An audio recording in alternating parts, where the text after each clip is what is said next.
Dade Dantas, do meu avô Tilim. Ele fundou a loja há 25 anos, quando eu ainda nem pensava em nascer. Ele contou pra mim que tudo surgiu de um sonho, que por isso toda pessoa é capaz de sonhar. Em 2012, a gente espera que você possa realizar todos os seus sonhos, e nós queremos fazer parte dele. Dade Dantas, ele faz e construir. Há 25 anos fazendo parte de sua vida. No início do ano passado, você acompanhou a situação grave de violência que a cidade de Parelhas vivia. A imprensa do Rio Grande do Norte inteira denunciou, com tentativas de homicídio, com homicídio inclusive, e também furtos, roubos. Infelizmente, no início de 2012, agora, estamos noticiando mais uma vez os constantes casos de crimes que estão acontecendo aqui no nosso município. E para falar sobre este problema, trouxemos hoje aqui o doutor George Leão, que é o delegado regional, e vai falar um pouco sobre esse problema. Doutor, por que parece assim que é uma situação sem fim? A gente noticia em um ano, no ano seguinte noticia a mesma coisa. O que está acontecendo com o nosso município? Isso, muito bem. Você disse, parece uma coisa sem fim, né? Mas isso faz parte já da sociedade. A violência, ela é inerente ao homem, né? Então, existe uma época que acontecem mais crimes, outra época existe mais uma calmaria, mas nós sabemos muito bem que os fatores que levam à criminalidade, sabe, não é só a época, né? É a época, né? São outros fatores econômicos, sociais e outros e outros. Nós estamos vivendo uma fase onde eu entendo, salvo o melhor juízo, que o que leva a mola propulsora, né, a criminalidade hoje está sendo o tráfico, né, que em si já é um crime, né, mas dele já desaguam outros delitos, né. Antigamente o sujeito praticava o furto ou o roubo para se alimentar, ou alimentar a família, ou para comprar algum bem, mas hoje não, é para comprar droga. Como é que está a cidade de Parelhas hoje? Por que a gente tem tantas tentativas de homicídio, como ocorreram assim nos últimos dias? Isso. Por que a gente tem arrombamentos que estão acontecendo? O que é que está havendo? Isso. Olha, veja bem, eu entendo que a questão é de policiamento, certo? Tem que haver um policiamento à altura. A polícia militar, apesar do comandante dispensar esforços, sabe? Aqui a polícia militar ela trabalha muito, o pessoal está na rua direto, mas não é o bastante. Não é o bastante. Nós temos, eu creio, duas ou três viaturas por noite aí, com cerca de 8 homens no máximo, para policiar uma cidade, quer dizer, a zona rural, a zona urbana, não é? Vêm pessoas de outras cidades, né? Aqui nós temos o quê? Quantas entradas e saídas da cidade, né? Vêm pessoas de outra cidade, porque se você levar em consideração, aqui a cidade de Parelhas, o povo de Parelhas é um povo pacato, o povo do Seridó é um povo pacato, não é um povo violento. Porque a maioria dos crimes que nós vemos aqui, nós vemos acontecendo, nós temos assistido, é em razão do tráfico de drogas. Parelhas, eu fui delegado aqui em Parelhas em 2002, salvo engano. Aqui o que imperava era a maconha. Maconha. Não tinha surgido ainda o crack, né? E a cocaína, não se ouvia falar em cocaína, porque cocaína era coisa de rico, né? Mas de lá para cá, hoje em dia, a cocaína está sendo consumida até pelas classes mais pobres, né? E o crack, principalmente. Então, todos esses crimes aqui estão relacionados ao aumento do consumo de droga? Exatamente, a maioria. No final do ano passado, a gente teve aqui um homicídio e o cara foi assassinado, o assassino foi preso em flagrante, 2 dias depois ele foi solto. Certo. A gente tem aqui casos também de homicídios que acontecem e que depois não se vê o culpado, essa pessoa não aparecem culpados. Então o senhor não acredita que existe um sentimento de impunidade que também contribui para que haja um aumento do crime? Pode até ser, né? Mas não é porque alguém comete um delito, certo? E não é punido, que eu vou cometer o mesmo delito porque não sou punido, certo? Eu acho que nós não devemos ver dessa maneira. Olha, porque fulano pratica um crime e não é punido, existe impunidade, então eu vou praticar também. E tem o sentido que existe uma falência uma falência por parte da família. Quantos pais de família, quantas mães de família são pessoas honestas. E em razão do envolvimento, sabe, dessa falência que eu estou dentro da sociedade e tudo, e quantos jovens se perdem. Porque se perdem mesmo, sabe? E a família não consegue resgatar. Né? Então, eu acredito que seja por aí a coisa, sabe? A gente tá perdendo essa batalha, sabe? A sociedade está perdendo essa batalha, mas existe mecanismo para que se recupere esse pessoal, sabe? Se recupere. Né? E que não venham outros a também entrar nesse caminho da criminalidade. Nesse caso, a gente está falando sobre a questão preventiva. Eu também concordo com o senhor. Acredito que a família pode ser o caminho para, assim, não só como a família, mas atividades como o esporte. A fé é importante também para poder fazer cidadãos de bem. Mas com relação ao trabalho da polícia em si, o que é importantíssimo para manter a sociedade em ordem. Isso. Como é que está hoje o trabalho de investigação da Polícia Civil? Como é que está a questão de mandados judiciais para poder a polícia prender os culpados de cometer crime? Certo. Como é que anda isso? Certo. Olha, nós estamos trabalhando de acordo com as condições, né? A Polícia Civil, o trabalho da Polícia Civil é justamente o de investigar, cumprir mandatos policiais, requisições ministeriais e judiciais, e ela está trabalhando de acordo com as condições. Aqui em Parelhas, nós temos apenas 4 agentes de polícia e um escrivão. O delegado, Parelhas não tem delegado de polícia. Eu respondo pela delegacia de Parelhas, porque eu sou delegado regional. Nós não temos delegado municipal em Parelhas. Já houve aqui, doutor Lucena, eu também já fui delegado aqui de Parelhas anteriormente. O doutor Pedro Melo também foi delegado aqui, mas hoje nós não temos um delegado específico. O que aconteceu? Por que a cidade perdeu o delegado titular? Porque, veja bem, olha, há 5 anos, Caicó tinha 5 delegados.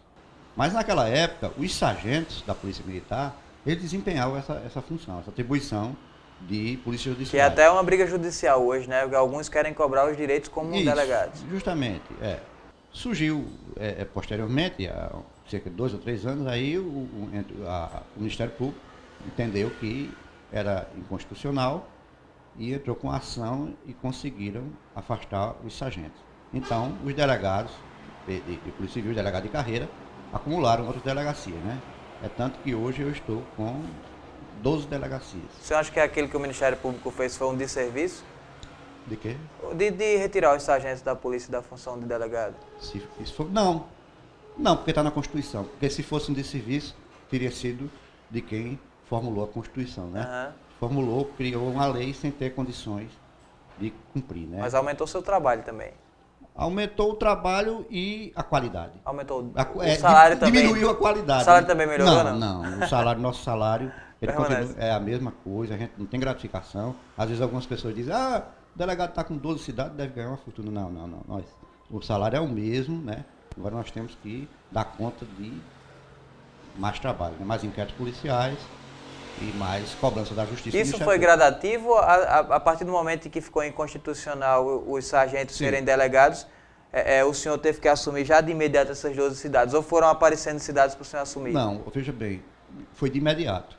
Foi de uma coisa assim que veio logo de supetão. Eu, na época, já foram passando, Jorge vai responder pelas delegacias tais. E de lá para cá a situação foi piorando, porque as viaturas foram depreciando e alguns policiais foram transferidos e hoje nós trabalhamos com um número insuficiente de policiais. Como é que fica a situação, por exemplo, quando acontece um crime, quando acontece um homicídio, a gente sabe que existe todo um processo em que o corpo só deve ser removido, teoricamente, com a chegada do perito. Isso. Como é que fica isso para que o senhor possa atender naquele momento e o processo de investigação depois? Você falou sobre uma coisa interessante, né? Nós não temos peritos aqui na região. A região do Seridó não tem perito criminal. Mas se solicitar de Natal, vem? Se solicitar de Natal. Certo? Mas em Natal, se você solicitar, se eu requisitar, aliás, para Natal, Existem outros locais que tem que ser feita perícia também, às vezes demora um pouquinho. E essa demora causa um constrangimento à população em geral. Porque talvez o corpo tivesse que ficar o dia todo lá no local do crime. A família sofre, sabe? É uma coisa, fica, não é? Porque o ser humano, nós, a gente não tá acostumado com isso, sabe? A gente não nasceu para isso, para ver um corpo estirado, semelhante ali. A gente não, isso vai de encontro à formação religiosa e moral, sabe? Então, crimes que acontecem no Seridó não há peritos? Não há peritos, só se houver requisitar a Natal. O senhor não faz isso? Não, porque não é atribuição do delegado. Sim, de convocar. Sim, os peritos de Natal. Existe, a gente convoca. Mas vem? Vem, mas demora, porque já existe esse deslocamento, que já é, né, já demora o quê? Umas 4 horas no mínimo, né? E às vezes eles têm outras perícias a serem feitas. E nem todos os casos vêm também? Nem todos os casos vêm. E qual é o parâmetro que é utilizado para dizer este vem e este não vem? Aí você agora fez uma pergunta importante, interessante, né? Qual o parâmetro, né? O parâmetro seria a requisição do delegado, certo? Porque o que me parece, e não estou aqui dizendo do trabalho do senhor, mas eu estou colocando a sociedade como um todo. Certo. Ao que me parece que se a vítima ali for uma pessoa de destaque na sociedade, é mais comum conseguir um perito para vir do que se não for. Estou errado ou estou certo? Eu prefiro que você fique com esse seu pensamento, certo? E eu fico com o meu. Qual é o do senhor? Eu acredito que não é para ser assim. Não é para ser assim. Não é para ser, mas todos são iguais perante a lei, a Constituição eu também acredito nisso, mas certo? É assim que acontece na prática também? Olha, acontece. Muitas vezes acontece, sabe? E muitas vezes acontece de pessoas importantes. Haver uma demora em perícia, haver uma... Quantos casos já houve aí, depois ter que ser feita outra perícia, aquela coisa toda, sabe? Ali são esses casos mais complexos, né? Digamos assim.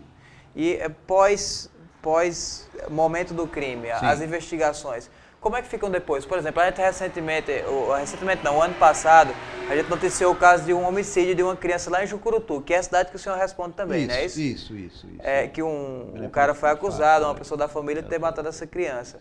Como é que fica essa investigação? Não só desse, mas os outros casos depois, para o senhor acompanhar todos os casos que acontecem no Seridó. E não só de homicídio, né? Tem outros crimes também. Isso. Agora, eu acho o seguinte, entendimento meu, todo crime merece a atenção da polícia e do Estado. Todo crime. Agora, o crime de homicídio, ele é, no meu entendimento, ele é uma coisa mais grave, sabe? Ele tira alguém da sociedade, né? Ele não tira um bem que pode ser substituído, porque um carro pode ser substituído, né? Um televisor pode ser substituído, mas uma vida não pode ser, né?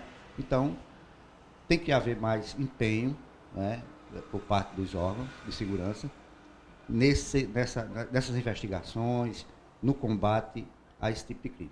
Mas o senhor tem reais condições de acompanhar o caso depois? Olha, veja bem, aquele de Jucurutu... Ou existe assim, obrigatoriamente, pela necessidade, tem que se dar prioridade a alguns casos. Por exemplo, não tem como atender situações de roubo, mas eu vou atender essas situações de homicídio. Não, é obrigatório? Não, isso é de acordo com as nossas condições, certo? Porque eu tenho que investigar primeiro um crime contra a vida do que um crime contra a propriedade, sabe?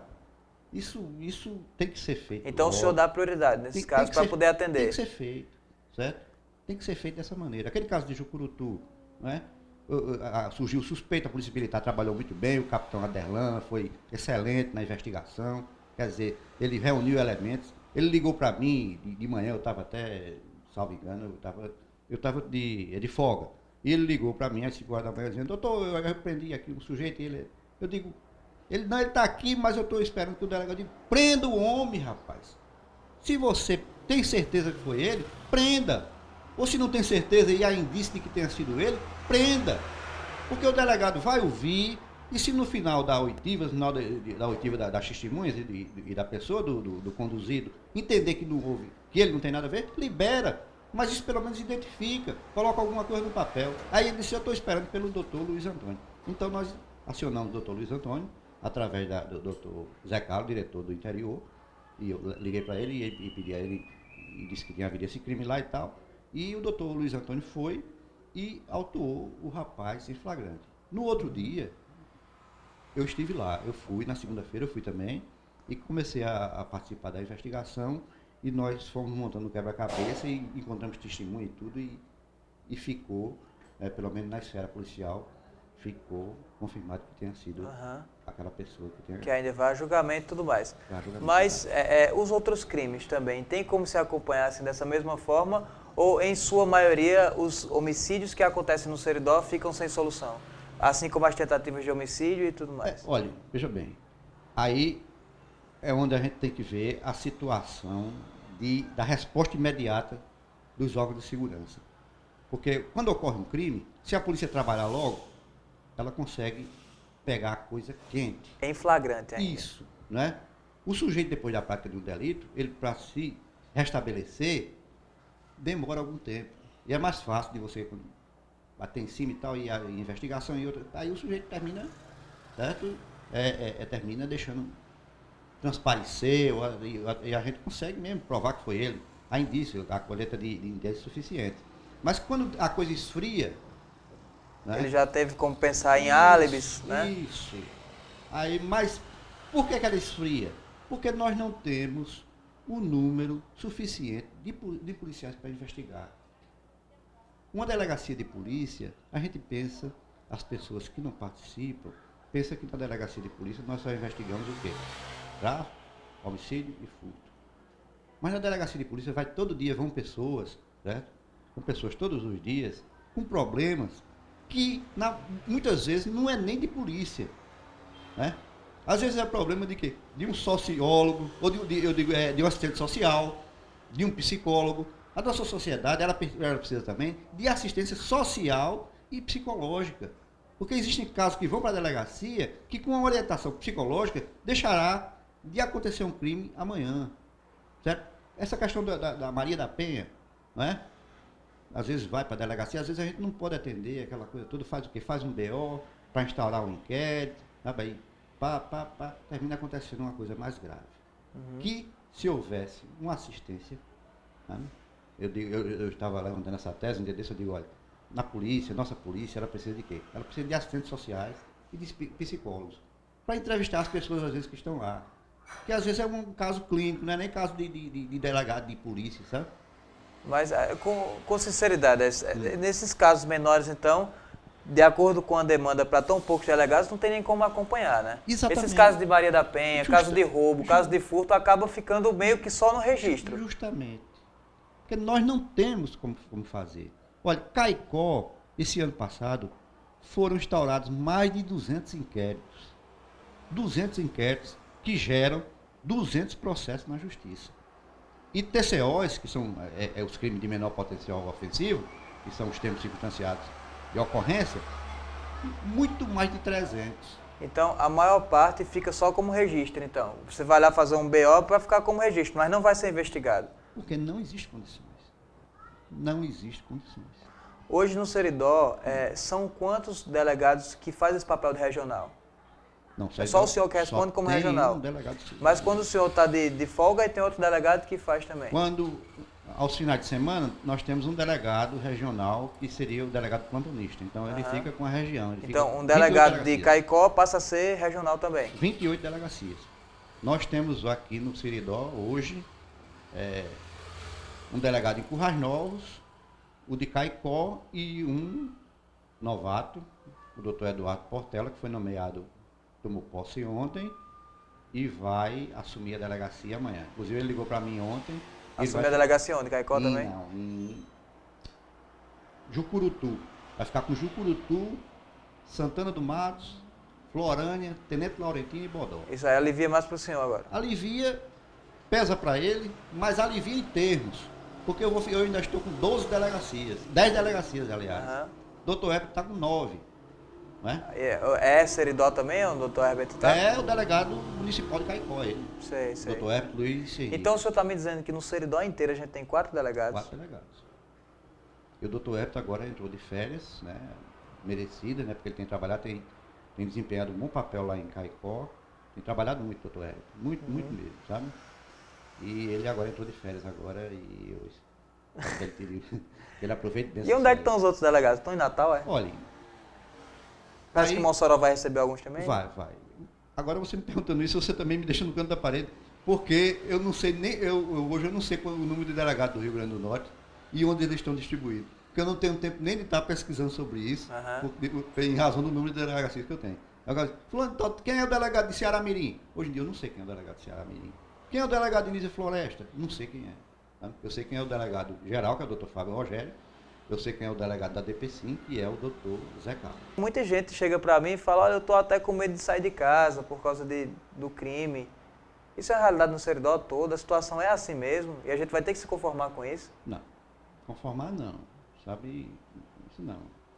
Agora que existe a possibilidade, né, de o sujeito ser vítima de um crime, né?